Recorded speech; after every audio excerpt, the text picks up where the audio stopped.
Você e eu estamos estudando a série SOT.32, Refutação contra Arrepender-se.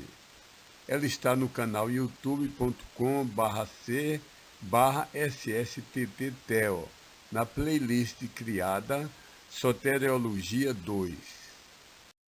SOT.32 Q1. Estamos estudando que não existe perda de salvação. Vamos ver agora versículos referentes a pessoas específicas, como Esaú, em Hebreus 12, de 16 a 17, Balaão, em Números, capítulos 22 e capítulos 24, e Saul, em 1 Samuel 28, versos 15 e 19. Esses versos vamos ver que de maneira nenhuma implica que um verdadeiro salvo possa se perder.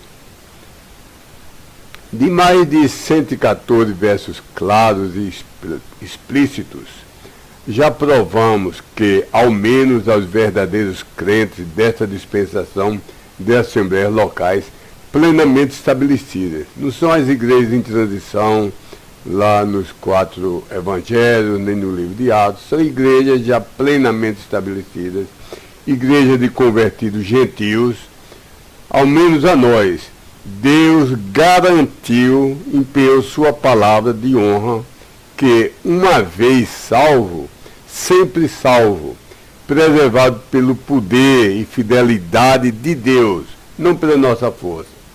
Então somos preservados salvos, mesmo que na terra fraquejemos, sejamos disciplinados, e no céu percamos galardões. Agora refutaremos tentativas de objeções de defensores da doutrina não bíblica de reperdição, aqueles que dizem que a pessoa pode ser salvo, perdido, salvo, perdido, salvo, perdido. Então refutaremos os versículos que erroneamente alegam as seguintes passagens de pessoas. Primeiro, Esaú, em Hebreus 12, de 16 a 17, é dito: e para que ninguém seja fornicado ou profano, como foi Esaú, aquele que, em lugar de um só bocadinho de comida, vendeu o seu direito de primogenitura. Verso 17. Porque bem sabeis que também depois, querendo ele herdar a bênção, foi rejeitado, porque de arrependimento lugar não achou ele, ainda que com lágrimas ardentemente havendo ele buscado isso.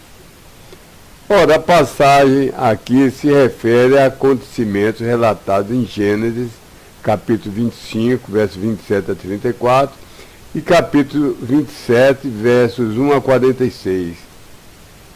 E se refere a Esaú por sua carnalidade, por alimentar os seus desejos da carne, ter perdido o direito de primogenitura e das bênçãos inerentes ao filho mais velho.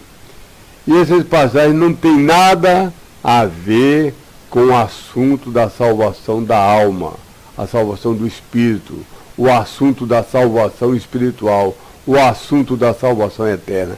Não tem nada a ver com isso. Não há a mais leve evidência de que Esaú jamais foi um salvo. Em nenhum versículo da Bíblia é afirmado Esaú foi um salvo. E, portanto, não podem ter perdido nenhuma salvação, pois nunca teve. Portanto, não há 1 milímetro de prova de que pelo menos uma pessoa que creu biblicamente no Cristo da Bíblia, nasceu de novo, foi tornado uma nova criatura, teve sua salvação garantida por Deus, o qual sua presciência já dentro da fundação do mundo viu que ele creria, e por isso adotou essa pessoa como filho de Deus, a elegeu, a predestinou, escreveu seu nome no livro da vida eterna que foi comprada, a vida eterna que foi comprada pelo Cordeiro, livro que é de propriedade do Cordeiro, e os anjos regozijaram e fizeram uma festa de alegria no céu quando a pessoa foi salva. Não há 1 milímetro de prova de que uma pessoa assim possa ser mais poderosa do que Deus e possa se arrancar das mãos de Deus, arrancar sua salvação da infinitamente poderosa mão de Deus, tornando-o um mentiroso ou um fracassado, pois ele empenhou sua palavra, que isso jamais poderia ocorrer com nenhum salvo. Segunda passagem, segunda personalidade, Balaão, em Número, capítulos 22 até 24. Ora, Balaão nunca foi um salvo. Se não foi salvo, não pode ter perdido uma salvação que nunca teve. Ele foi um típico e perdido profeta de A a Z, do início ao fim. Ele foi um profeta mercenário, buscando somente fazer negócio, ganhar muito dinheiro e vantagens, e posições e fama com seu dom. Para o mau rei Balaque, seu empregador, Balaão foi o melhor profeta que o dinheiro poderia comprar.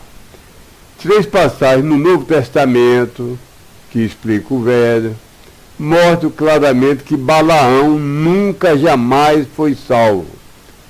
2 Pedro 2,15, os quais, havendo abandonado o caminho plano e reto, foram enganados, feitos extraviar, havendo eles seguido em minúcias o caminho de Balaão. Nós vamos falar em 3 coisas.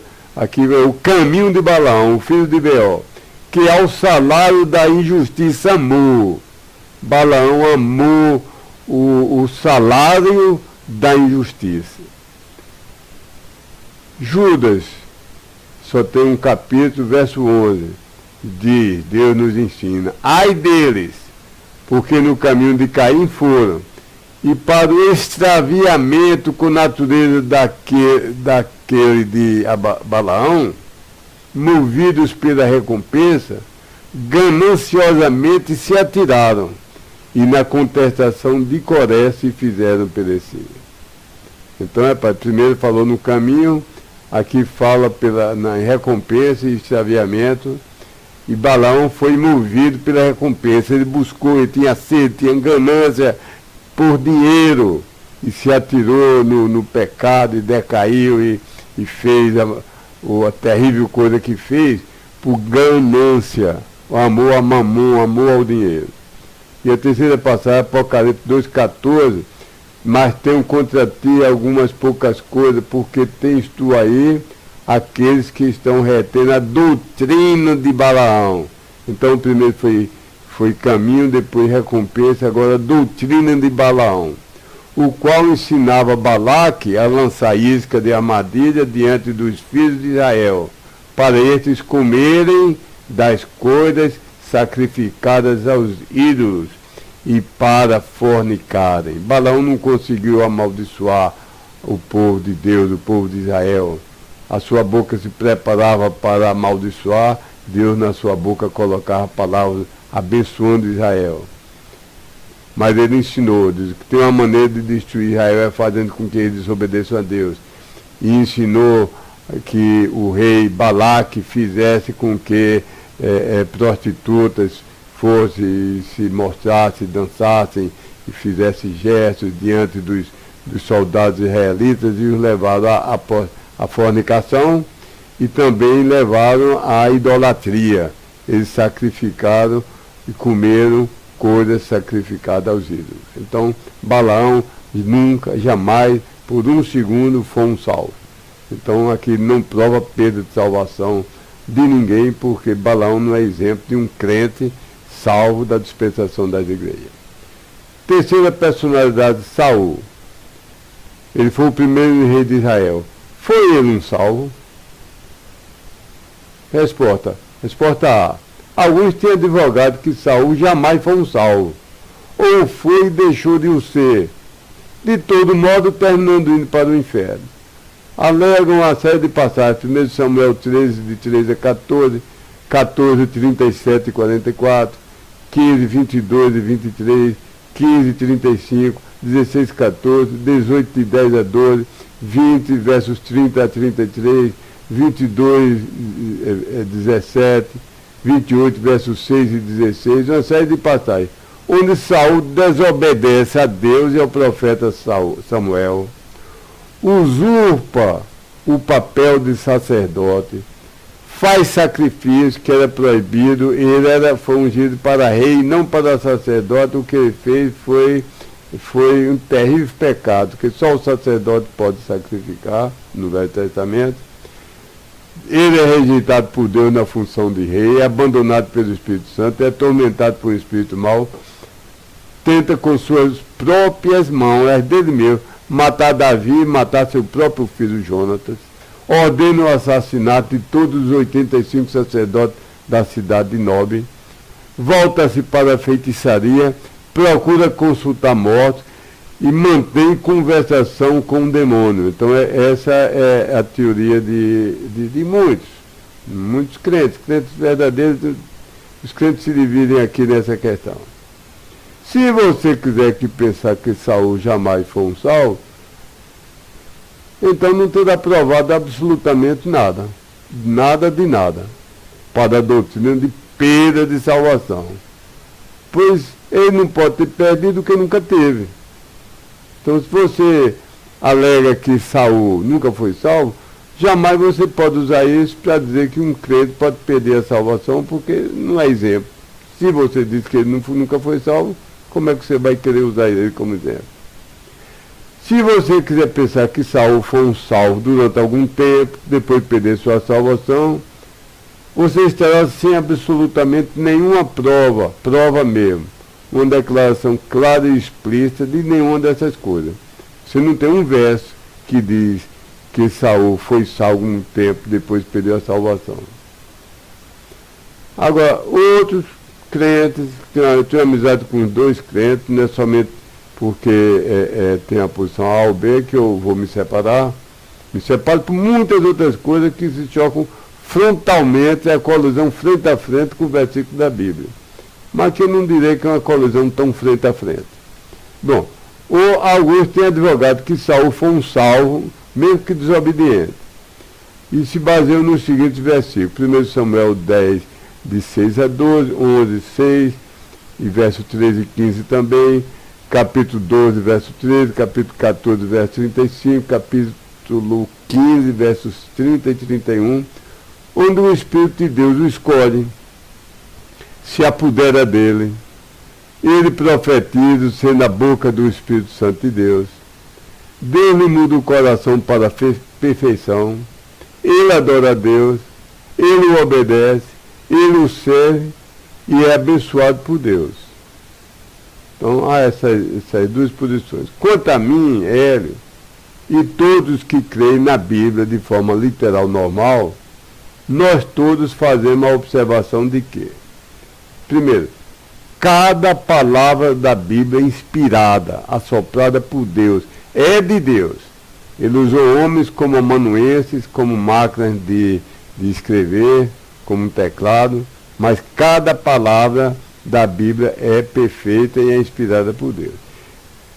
Nem toda ela é verdade, porque quando Deus está citando as palavras de um inimigo, de um ímpio, de um demônio ou do diabo, ele está citando com precisão essas palavras, mas são palavras que estão falando mentira, falsidade e inverdade.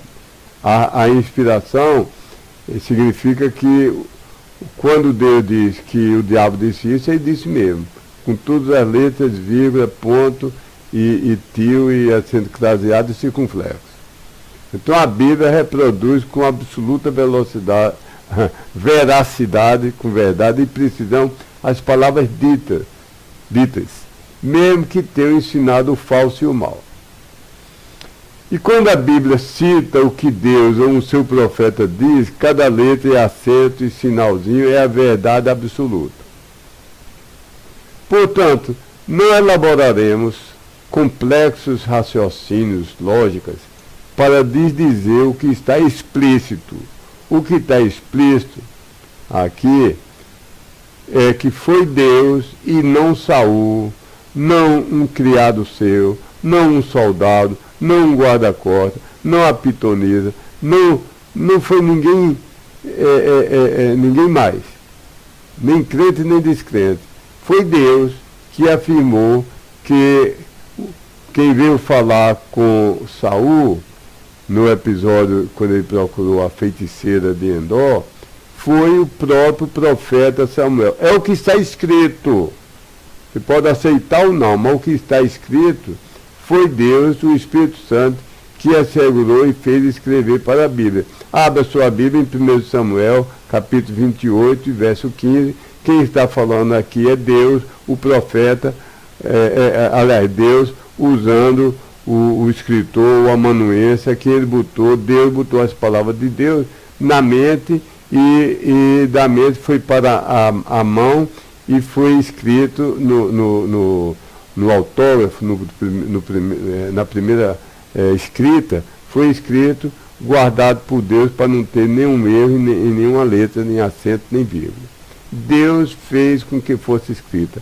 Samuel disse a Saul. Então eu creio isso. Eu não entendo, nem procuro entender, nem quero, nem me aflige por isso. Deus disse, Samuel disse a Saul, porque me inquietaste fazendo-me subir? Então respondeu Saul, muito angustiado estou, porque os filisteus guerreiam contra mim, e Deus se tem desviado de mim, e não me responde mais, nem por meio da mão dos profetas, nem por sonho, por isso chamei a ti, para que me faça saber o que hei de fazer. 1 Samuel 28, 19, e o Senhor entregará também a Israel contigo.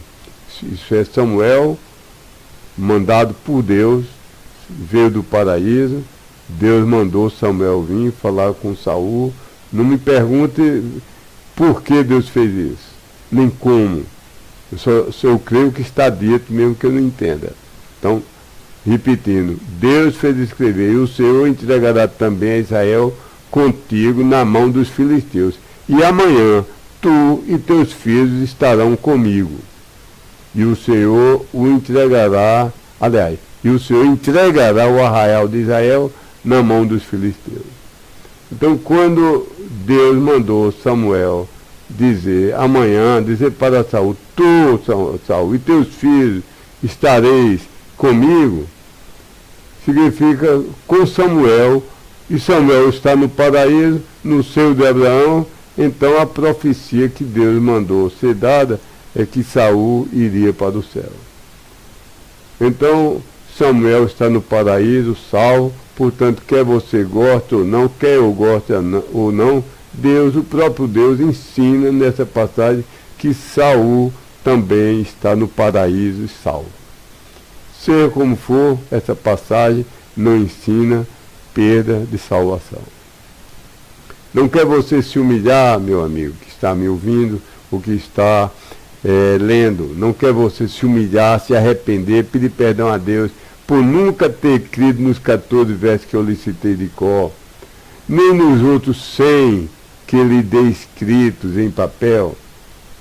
Não quer você agora mesmo recolher-se alguns instantes para um local sossegado, reconhecer seu pecado, arrepender-se do seu pecado e depositar sua fé do tipo e modo bíblico, no Cristo, o Cristo da Bíblia, o Cristo verdadeiro, em cada palavra, de Gênesis capítulo 1 até Apocalipse 22. Não quer você receber Jesus Cristo agora em totalidade, como exclusivo, Salvador, todo suficiente, o Senhor, dono, controlador, o Deus Altíssimo, o infalível preservador da salvação de todos que creram biblicamente?